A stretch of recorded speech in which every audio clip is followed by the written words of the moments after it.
Diggity dog. Breaking. Diggity dog.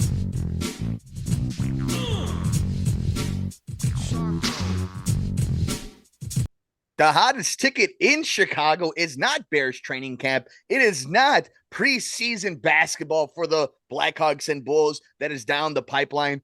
And it's sure as heck not going down in 35th and Shields. It is what's happening on Clark and Addison as the Chicago Cubs are one of the hottest team, if not the hottest team in baseball as of this recording. And we're buyers at the MLB trade deadline. And we're going to talk all about it here on the Sports Cubicle with the marvelous one, Dan Marver, Devin Tingle, and Paul Chivari throughout the entire show. I'm Mike Mercado. And Marver, for the last few weeks, we've been talking a lot about what the Cubs were going to do.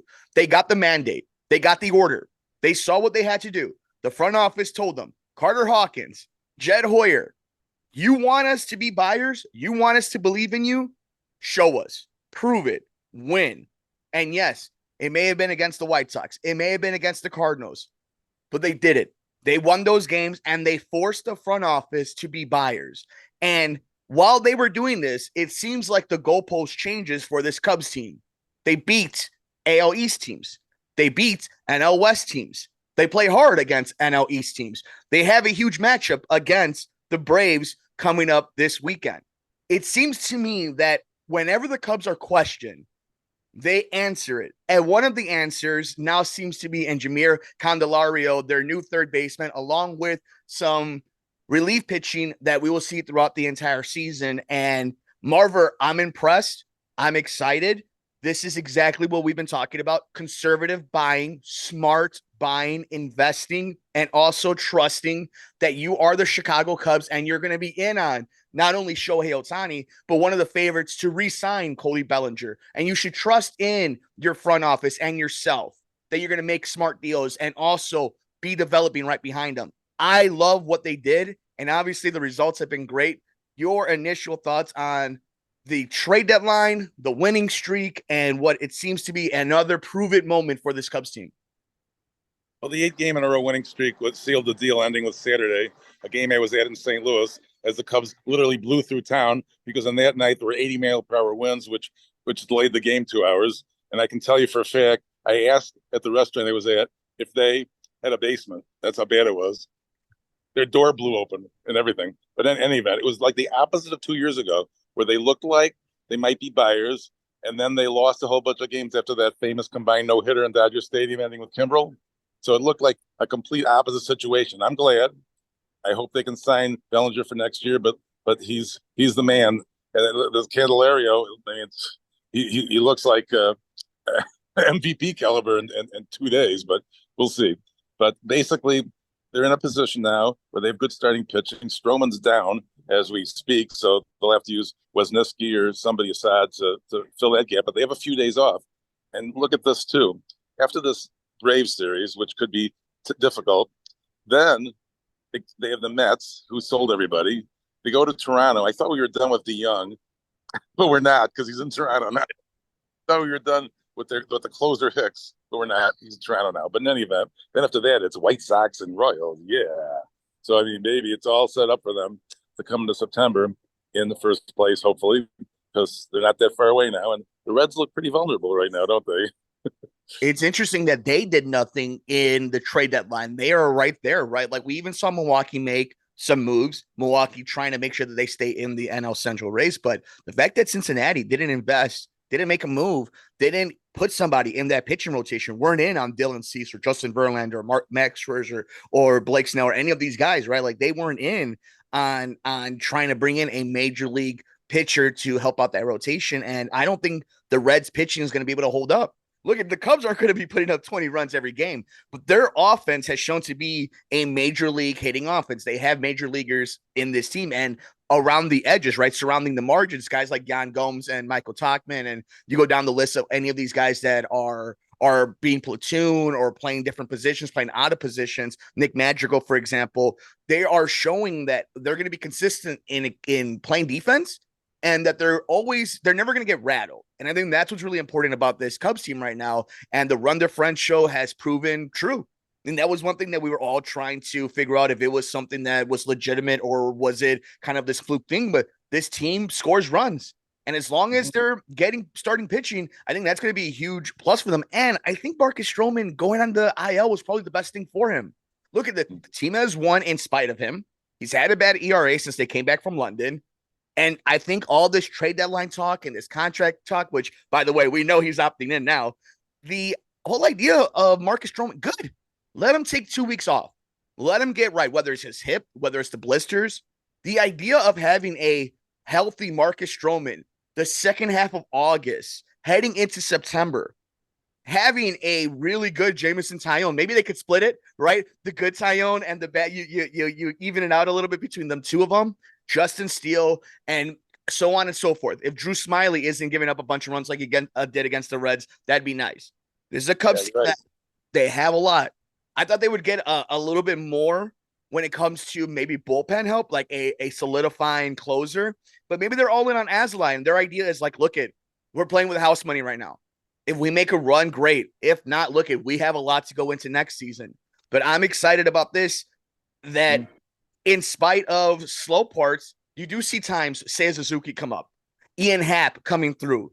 This team does have guys that are all of a sudden heating up, or at the very least picking up their slack of it. And then obviously the best shortstop signing of the offseason, and Dansby Swanson, has been huge for this Cubs team. Marver, I want to throw it to you. Your vibes after all this, the winning streak, the team, your thoughts on how the team looks, kind of like what is actually happening with the ball club. I think it was interesting. The last night, Wisdom played first, Candelaria played third, because there was a question, and that Ross said that Candelaria was going to play first all the time. There's like, got rid of Mancini. And by the way, it looked like Wisdom was the second choice for that, which is interesting. He was a home run champ for the entire major leagues for almost a year. And so he's not playing as much now, but I thought they might have gotten a little bit more middle relief and catch, maybe even a catcher, but I think they're okay right now. But they did get the kid from Kansas City who pitched the ninth last night, and he looks like he has some stuff, actually. So what's his name, Cueva? Something like that. Yeah, and I mean, him coming to Chicago from Kansas City, you can almost take away a lot of those numbers, just those in-between numbers where his ERA or how certain numbers go when he comes into games, because he's going to be playing in totally different situations. And it also gives you a legitimate guy out there with some stuff when you need bullpen help, because we know that in today's Major League Baseball, you're going to have a quote-unquote sixth starter, which is just your bullpen. Did you notice that he waves his arm? He had a little bit of Kimbrel going, before he throws the pitch. Hey, just don't be giving home runs like Kimbrel. We're going to be good to go on that one. Do you think the Cubs at this point feel like I still think it'll be impressive if they overtake second place.